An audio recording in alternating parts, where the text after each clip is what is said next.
Why is it important to raise your floor as a real estate agent or a business professional who's looking to go after a new goal, go after something different, right?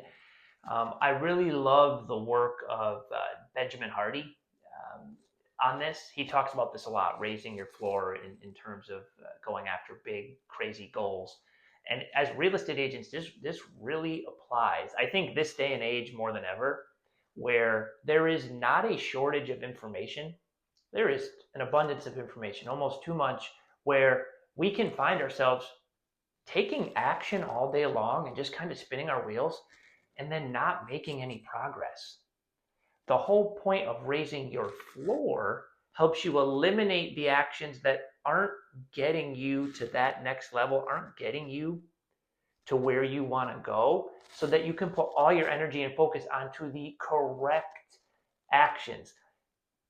That skill of simplifying and raising your floor is the single most important lever to getting your real estate business to the next level this day and age. Maybe 20 years ago it was different when there wasn't as much information, but today with the information, this is the critical piece. So in this video, we're going to dive into the key floor topics you should look at as an agent to determine, and you're all going to be different.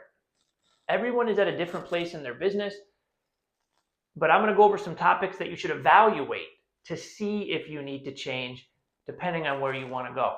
So if you find this video helpful, please click subscribe. That tells me that the content I'm sharing is relevant and you got something from it. That helps me in terms of what content to produce in the future. So let's get right into it.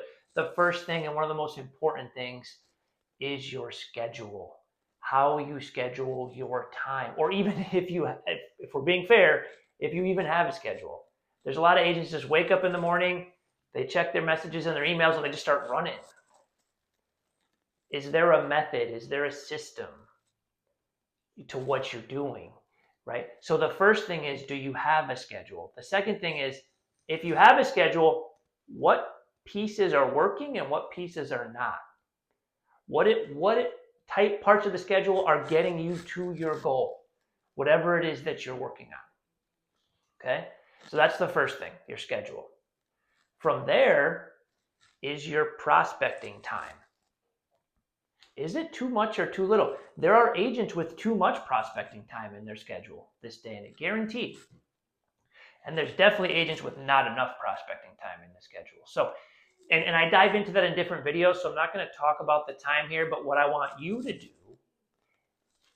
take out a sheet of paper, make your schedule, make sure everything's aligned. What do you need to take out? What do you need to add in? Because when you take out something from your schedule, now you've freed up time to add it in.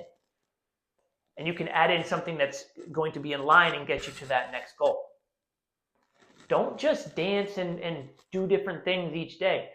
You can't track and know if something's working if one day you're doing one thing, one day you're doing something else. Give it a good 90 days, 6 months of test, and then reevaluate if you need to change your floor. Okay, so the first step is your schedule. Next is prospecting. Write down how many hours you currently prospect. And now write down in your next 90-day cycle how many hours you're going to prospect there.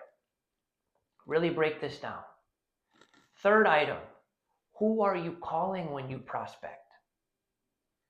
Is it just your database? Which database needs to be in everybody's. That's, again, there's other videos. Drop a comment below if you want any of my videos on database. I can send them to you so you know how to correctly systemize and prospect your database for value. But for this video, when you write down who you're prospecting, is it just your database? Some people have huge databases, and that's great. Yeah, you got to get through all that, right? You want to talk to those most important clients, friends, family, people you do business with. You want to get to them quarterly 100%. So is it just database, or do you have time for extra? Right? And depending where your goals are, you may have to eliminate some people you're talking to or add. Now here's it. Prospecting is when you got to go deep in this section. So it's got to be sources, your database. Are you going to do expired, FISBO, just sold, absentee, for rent by owner? There's so many different avenues. Plan it out. You got to know where you're going here. We're still in prospecting now. What price range are you going to prospect? Is it going to be everything?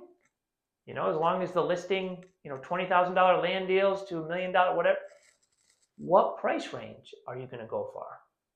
What area of the state are you going to work? Here in Connecticut, it's a small state. Depending on where you're positioned, maybe you're going to work a big range. Maybe you're not. Maybe you're a veteran and your career's grown and you have certain niches that you can build off of, but you just don't have the time. This is where you raise the floor. You have to eliminate something. And here's the tricky part with raising your floor. Sometimes that work actually got you somewhere and actually propelled your business forward, but now based on where you want to go, it's actually not aligned anymore. And this becomes really hard. This is probably the hardest part because it's almost our identity. It's what we're used to. It's what we do. So removing something that we might be really good at to go somewhere else is really peeling off a big layer, and there can be some trial and error. The first step is you have to acknowledge this. You have to know that it's time to make that change and time to eliminate it. And you may have times where you go back and make a mistake and start prospecting or doing something in your business that you didn't plan on. But if you don't at least have the awareness, have the plan, have the goal, you got nothing to track and nothing to work off of.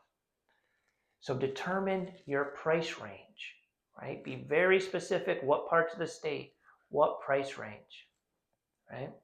Now that you've got that set, now you have to determine what types of business are you going to go after. Are you going to do buyers, sellers, rental properties, commercial properties, land? There's so many different aspects to real estate. If you're trying to do them all, it's very hard to make progress anywhere. Which one is aligned with your goal? Start there and strip away everything else, or maybe pick a couple. Are you going to just do listings? Are you going to just do buyers? Are you going to focus 70% on listings, 30% on buyers? Whatever it is, have a very clear plan. Now when you set up and attack your day, your mind is going to look for those opportunities you set it on. We only get so much mental energy each day, and when we are very focused on what we're going after, your mind is extremely powerful. When your mind is scattered and you don't give it direction, it will give it its own direction, and it usually comes in the form of negativity and anxiety, which will take over your day. So be very specific here in terms of what changes you're making. What old activities did you do that no longer are going to get you to that next space? Take those out and put the new activities in. That's what this exercise is designed to do. So we did schedule, we did prospecting, we looked at who we're going to call, we looked at what price range, we looked at what areas, and we looked at types of business that we're going to go after. What type of real estate agent do we want to be?